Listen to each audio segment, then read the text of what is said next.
Hi friends, round ഷേപ്പിലുള്ള ഒരുപാട് കാര്യങ്ങൾ നമ്മൾ ഡെയിലി കാണാറുണ്ട്. അതിനുദാഹരണമായി നമ്മുടെ വീട്ടിലെ ക്ലോക്കിലെ സൂചികൾ ശ്രദ്ധിച്ചാൽ അവ കറങ്ങുന്നത് ഒരു റൗണ്ട് ഷേപ്പിലാണ്. സൂര്യനും ഒരു റൗണ്ട് ഷേപ്പാണുള്ളത്. ഇനി വാഹനങ്ങൾ നോക്കുകയാണെങ്കിൽ വാഹനങ്ങളുടെ വീലുകൾ അതും റൗണ്ട് ഷേപ്പാണ് കാണപ്പെടുന്നത്. ഈ റൗണ്ട് ഷേപ്പുകളെ കോമണായി നമ്മൾ സർക്കിൾസ് എന്ന് പറയുന്നു. എന്നാൽ മാത്തമാറ്റിക്കലി സർക്കിൾ എന്നാൽ മറ്റൊരു രീതിയിൽ നമ്മൾ പറയുന്നു. ഒരു കേന്ദ്ര ബിന്ദുവിന് ചുറ്റും തുല്യ അകലത്തിലുള്ള ഒട്ടനവധി പോയിന്റുകൾ ചേർന്ന ഒരു കൂട്ടമാണ് സർക്കിൾ. സർക്കിളിൽ നമുക്ക് ഒരുപാട് പാർട്ടുകൾ പഠിക്കാനുണ്ട്. റേഡിയസ്, ഡയമീറ്റർ, കോഡ്, ആർക്ക്, സെഗ്മെൻറ്റ്, സെക്ടർ എന്നിവയാണ് ഒരു സർക്കിളിൻ്റെ പ്രധാന ഭാഗങ്ങൾ.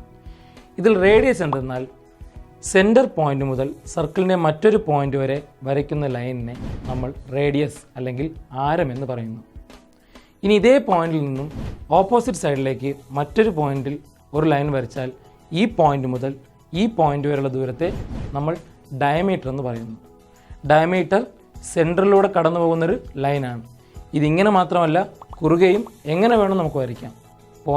സർക്കിളിലൊരു പോയിന്റ് മുതൽ മറ്റൊരു പോയിന്റ് വരെ സെൻറ്ററിലൂടെ കടന്നു പോകുന്ന ലൈനാണ് ഡയമീറ്റർ. ഡയമീറ്ററിന് മറ്റൊരു പ്രത്യേകത കൂടെയുണ്ട്. റേഡിയസിൻ്റെ ഇരട്ടിയാണ് ഡയമീറ്റർ. റേഡിയസിന് നമ്മൾ ആർ എന്ന ലെറ്റർ കൊണ്ട് സൂചിപ്പിക്കുന്നു, ഡയമീറ്ററിനെ ഡി എന്ന ലെറ്റർ കൊണ്ട് സൂചിപ്പിക്കുന്നു. അതായത് D is equal to 2 × R ആണ്. ഈ റേഡിയസും ഡയമീറ്ററും യൂസ് ചെയ്ത് നമുക്ക് സർക്കിളിൻ്റെ സർക്കംഫറൻസും ഏരിയയും കണ്ടുപിടിക്കാൻ കഴിയും. സർക്കംഫറൻസ് എന്നാൽ സർക്കിളിൻ്റെ ചുറ്റളവെന്നാണ് അർത്ഥം. ഏരിയ എന്നാൽ സർക്കിളിൻ്റെ വിസ്തീർണം. സർക്കിളിൻ്റെ സർക്കംഫറൻസിൻ്റെ ഇക്വേഷൻ 2πr എന്നാണ്. ഇതിലെ R സർക്കിളിൻ്റെ റേഡിയസ് ആണ്. ഇനി ഏരിയയുടെ ഇക്വേഷൻ πr² എന്നുമാണ്. ഇതിലെയും R റേഡിയസ് തന്നെയാണ്, അതിലൊരു മാറ്റവുമില്ല. ഇനി സർക്കിളിൻ്റെ ഒരു പോയിന്റ് മുതൽ മറ്റൊരു പോയിന്റ് വരെയുള്ള ലെങ്തിനെ നമ്മൾ കോഡ് എന്ന് പറയുന്നു. ഇതേ കോഡ് സെൻറ്ററിലൂടെ കടന്നു പോയാൽ ഇതിനെ നമ്മൾ ഡയമീറ്റർ എന്നും പറയുന്നു. എല്ലാ കോഡ്സും ഡയമീറ്റർ ആവില്ല, പക്ഷേ ഡയമീറ്റർ എല്ലാം കോഡ്സ് ആണ്. ഈ കോഡ് നമ്മളുടെ സർക്കിളിനെ രണ്ടായി ഡിവൈഡ് ചെയ്യുന്നു. ഇതിലെ സ്മോളർ പാർട്ടിനെ മൈനർ സെഗ്മെൻ്റ് എന്നും ബിഗ്ഗർ പാർട്ടിനെ മേജർ സെഗ്മെൻ്റ് എന്നും പറയുന്നു. ഈ സെഗ്മെൻറ്റിൽ തന്നെ ഒരു പോയിന്റ് മുതൽ മറ്റൊരു പോയിന്റ് വരെയുള്ള കർവ്ഡ് ഷേപ്പിനെ നമ്മൾ ആർക്ക് എന്ന് പറയുന്നു. ആർക്ക് എന്നാൽ സർക്കിളിൻ്റെ ഒരു ഭാഗമാണ്. ഇതേ ആർക്കും കോഡും ചേർന്ന് കിട്ടുന്ന രൂപമാണ് സെഗ്മെൻറ്റ്. 2 റേഡിയസും ഒരു ആർക്കും ചേർന്ന് കിട്ടുന്ന സർക്കിളിൻ്റെ പാർട്ടിനെ നമ്മൾ സെക്ടർ എന്ന് പറയുന്നു. ഈ സെക്ടറിൻ്റെ ഏരിയ കണ്ടുപിടിക്കാൻ ഒരു ഇക്വേഷൻ ഉണ്ട്. അത് θ/2π × πr² ആണ്. ഇതിലെ തീറ്റ എന്നത് റേഡിയസുകൾക്കിടയിലുള്ള ആംഗിളാണ്.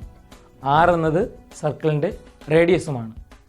നമുക്കൊരു സർക്കിളിൽ ആംഗിളും റേഡിയസും തന്നിരുന്നാൽ ഈ ഇക്വേഷൻ ഉപയോഗിച്ച് സെക്ടറിൻ്റെ ഏരിയ കണ്ടുപിടിക്കാൻ സാധിക്കും. ഇനി ഇതേ ഫിഗർ ഉപയോഗിച്ച് തന്നെ നമുക്ക് ആർക്കിൻ്റെ ലെങ്ത്തും കണ്ടുപിടിക്കാൻ സാധിക്കും. അതിൻ്റെ ഇക്വേഷൻ θ/2π × 2πr എന്നാണ്.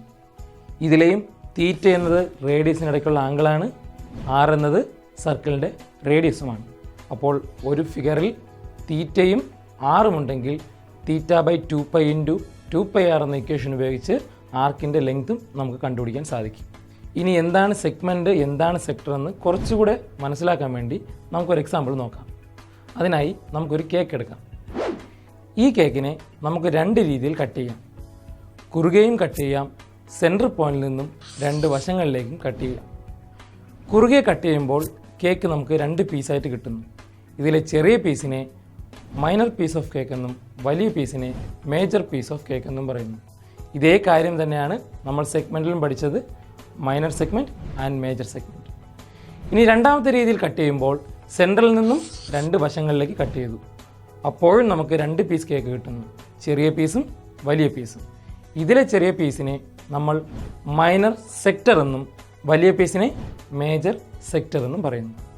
നമ്മളിന്ന് സർക്കിൾ എന്താണെന്നും സർക്കിളിൻ്റെ ഫാക്ടേഴ്സായ റേഡിയസ്, ഡയമീറ്റർ, കോഡ്, ആർക്ക്, സെഗ്മെൻറ്റ്, സെക്ടർ എന്നിവയും അവയുടെ ഇക്വേഷൻസും എന്താണെന്ന് പഠിച്ചു. ഇനിയും ഇതുപോലുള്ള ടോപ്പിക്സുമായി കണ്ടുമുട്ടുന്നവരെ ബൈ.